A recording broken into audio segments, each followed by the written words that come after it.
Je m'appelle Roxane Gaucherand et j'ai réalisé Les Incapables. D'accord, bonjour Roxane, on est très content de t'avoir ici. Pour commencer, quel était le point de départ de ton film? Alors le point de départ du film, donc c'est un court-métrage qui s'inscrit dans le cadre de nos fins d'études à l'INSAS, qu'on réalise en 5e année. Et le point de départ du film, c'était d'essayer de travailler la nostalgie dans un court-métrage et d'essayer de trouver une solution pour créer des images d'une nostalgie commune, parce que je trouvais que c'était beaucoup plus facile quand on lisait un livre, par exemple Proust ou quoi, de se figurer des images personnelles en lisant. Et je trouvais que c'était beaucoup plus dur de créer des images visibles, concrètes, qui puissent être communes aux spectateurs, à moi et à d'autres gens qui parleraient de la nostalgie. Je sais pas si c'est très... Ok, oui, je comprends. Les personnages sont très rapidement enfermés dans une chambre assez exiguë, assez hermétique, totalement bleue. Ma question est assez simple. C'est quoi cette chambre en fait? Cette chambre, c'était... Donc c'est des personnages qui vont, pendant le film, régresser jusqu'à la relation fraternelle originelle, on va dire, qui vont retourner dans leur chambre d'enfance, qui se trouve au fond d'une grotte. L'idée, c'était qu'il y avait un conte japonais qui s'appelle Urashimataro, où c'est l'histoire d'un pêcheur qui trouve un paradis sous-marin et dans lequel il y a un décalage temporel entre son village et ce paradis.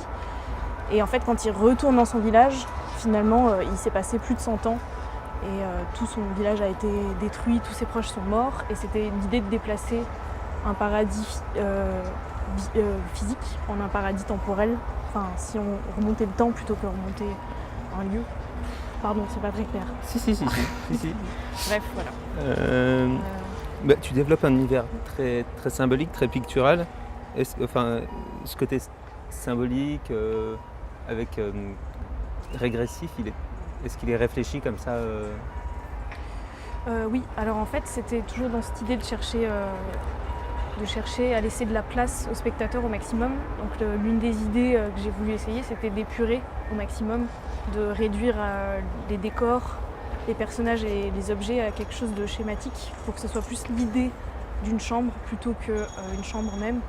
Et alors après, pour les couleurs, je pense que le style, il y a une question de goût, de référence que j'aime bien aussi, et surtout un problème, parce que j'habite en Belgique mais je viens du sud de la France et j'ai beaucoup de mal à filmer les extérieurs en Belgique parce qu'il fait souvent très gris. Donc c'est pour ça que je crois que je me suis beaucoup fascinée pour le studio, les couleurs et le travail un peu plus caricatural de la réalité. Ok. Oui, je trouve aussi que c'est un film dans lequel le désir circule bien. En fait. Est-ce que c'est une question centrale de la mise en scène Des désirs... C'est-à-dire qu'ils sont tous les deux dans une chambre assez statique et le but c'est quand même de